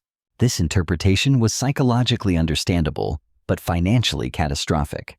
Vanderbilt family members had never experienced serious economic constraints or learned to adjust lifestyle spending in response to changing financial conditions. Their automatic response to any financial pressure was liquidating assets rather than reducing expenses. This response was particularly destructive during market crashes, when asset prices were depressed, and forced sales created additional downward pressure, guaranteeing that sellers would realize losses rather than gains from their investments. However, the Vanderbilts weren't just making poor timing decisions about when to sell assets. They were also making poor selection decisions about which assets to sell and which to preserve. Traditional wealth management strategy during economic downturns focuses on preserving productive assets that generate income while liquidating non-productive assets that consume resources without providing returns. The Vanderbilt approach was exactly the opposite. Family members sold railroad stocks, industrial investments, and real estate properties that were generating dividend income and had potential for recovery when economic conditions improved. They preserved mansions, luxury goods, and European social obligations that consumed cash while providing no economic returns and having no potential for appreciation. The asset selection reflected psychological attitudes that prioritized social status over financial security, immediate gratification over long-term wealth preservation, and lifestyle maintenance over investment opportunity. Alfred Gwynne Vanderbilt exemplified the family's financial decision-making during the Depression. As his investment income declined due to market conditions, Alfred chose to maintain his racing stable, yacht operations, and European travel schedule while selling productive assets to generate the cash needed to fund continued lifestyle expenses.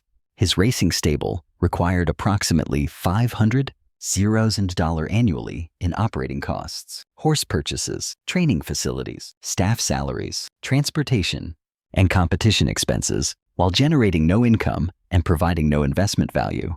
His yacht required approximately $300,000 annually in operating costs, crew salaries, fuel, maintenance, insurance, and harbor fees, while generating no income and depreciating in value each year.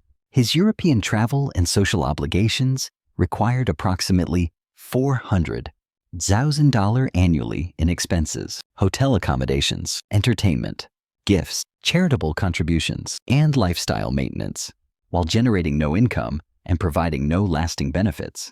Alfred's annual lifestyle expenses of approximately $2 to $2 million exceeded his sustainable income from remaining productive assets by roughly $600,000, forcing him to liquidate $600,000 worth of assets annually to maintain his unsustainable lifestyle.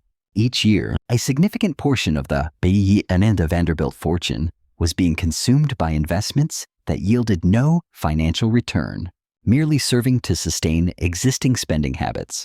At this rate, Alfred's entire inheritance was projected to vanish in roughly 15 years, assuming consistent spending and a continued slump in investment markets. Rather than curtailing lifestyle expenses to align with sustainable income, Alfred accelerated the sale of assets during market downturns, precisely when prices were least favorable. This behavior stemmed from psychological traits common among Vanderbilt family members who struggled to differentiate between wants and needs or to accept even temporary lifestyle adjustments. In response to changing financial reality, they were psychologically conditioned to view any reduction in spending or lifestyle as an unacceptable social defeat, not as a sensible financial strategy. This mindset rendered rational responses to economic pressures psychologically impossible, ensuring the family's wealth would continue to dwindle regardless of market conditions or available investment opportunities. However, individual financial missteps were exacerbated by collective decisions that revealed a profound misunderstanding of business management and investment strategy. The family still held substantial positions in railroad companies, real estate ventures, and industrial enterprises properly managed during the economic recovery that followed the initial market crash. These could have generated significant long-term returns. Instead, the family opted to liquidate these business interests for immediate cash, rather than invest further capital to bolster their competitive positions during the downturn.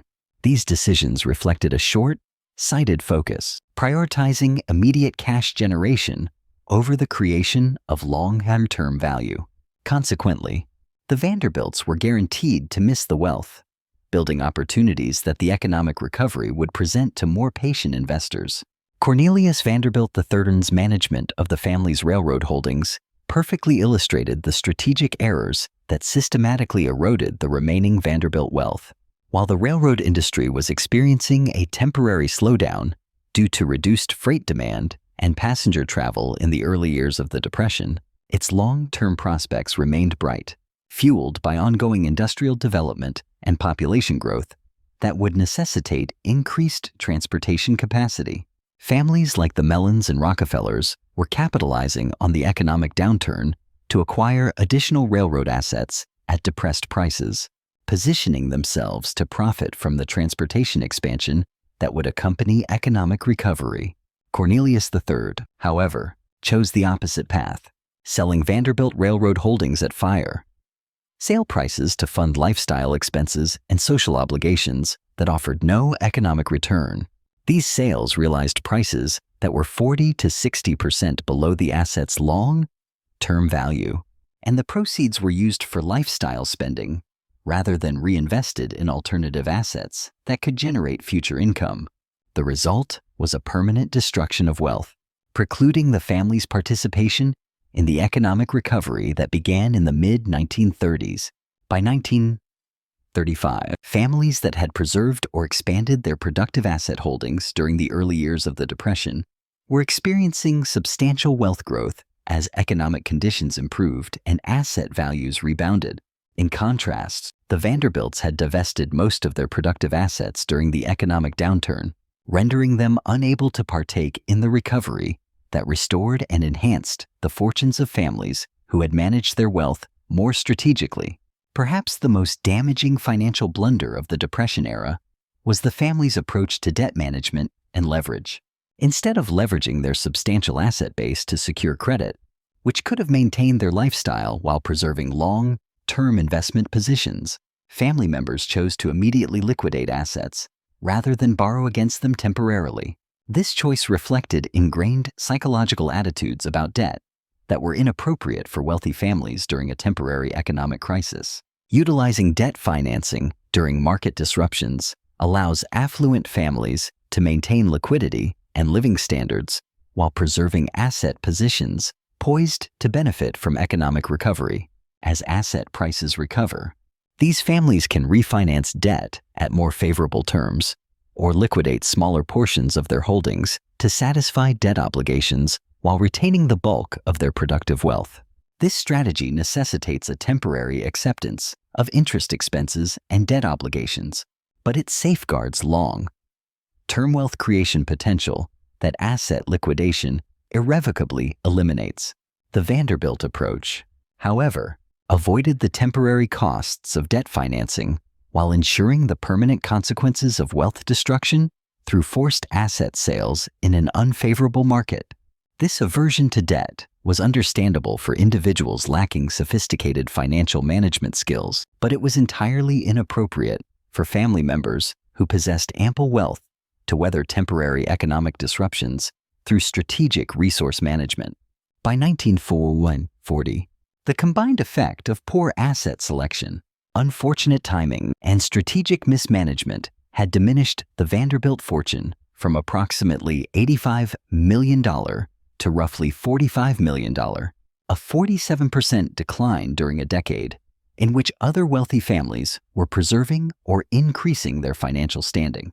Furthermore, the remaining wealth was increasingly concentrated in non-productive assets that were costly to maintain while generating no income, making the family's financial situation even more precarious than the total wealth figures indicated. The financial errors of the Depression era established patterns of decision, making that prioritized short-term problem, solving over long-term wealth preservation, fostering psychological attitudes and management approaches that would make subsequent financial challenges even more difficult to address effectively. The Depression era mistakes also highlighted the complete erosion of the family's institutional memory and cultural knowledge regarding wealth management, business operations, and investment strategy, which had been vital to the creation of their original fortune. None of the family members possessed the business acumen, financial expertise, or strategic thinking necessary to halt the wealth destruction and rebuild productive asset holdings that could sustain their accustomed lifestyle. This knowledge gap meant that future financial challenges would be met with continued asset liquidation and lifestyle reductions, rather than through business development and investment management capable of restoring wealth creation capabilities. The Depression era marked the shift from a family destroying wealth through extravagant spending to a family destroying wealth through financial incompetence, setting in motion a trajectory toward complete wealth elimination that would prove impossible to reverse in the decades that followed. The stage was set for family dysfunction, coupled with financial pressures, to accelerate wealth destruction through psychological and social forces even more potent than poor investment choices. As America began its recovery from the Great Depression, the Vanderbilt family was grappling with a different kind of depression, a psychological and social collapse that proved more detrimental to their remaining wealth than any economic downturn could have been. The financial pressures of the 1930s forced family members to confront harsh realities regarding their lifestyle sustainability and wealth management practices. Realities they were psychologically ill, equipped to handle.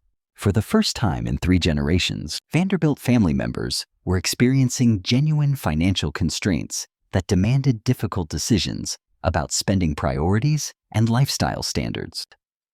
While these constraints were not severe by ordinary standards, the family still possessed wealth exceeding what most Americans would accumulate in several lifetimes. They were psychologically devastating for family members who had never encountered limits on their ability to acquire whatever they desired, whenever they desired it. This psychological impact was particularly acute because it coincided with social shifts that were diminishing the cultural influence and status recognition that had provided emotional compensation for family members lacking productive work or meaningful personal accomplishments. American society was becoming more democratic and less deferential to inherited wealth and social standing. New sources of celebrity and cultural influence were emerging from entertainment, business success, and political leadership, bearing no connection to family lineage or social connections. The Vanderbilt family was becoming increasingly irrelevant to American cultural and economic life, precisely as their financial footing was becoming less secure. This combination of financial strain and social irrelevance precipitated identity crises for family members whose sense of personal worth had been entirely predicated on wealth and status, rather than on individual achievements or character development. Reginald Claypool. Vanderbilt's response epitomized how family members addressed the psychological stress of their declining financial and social position.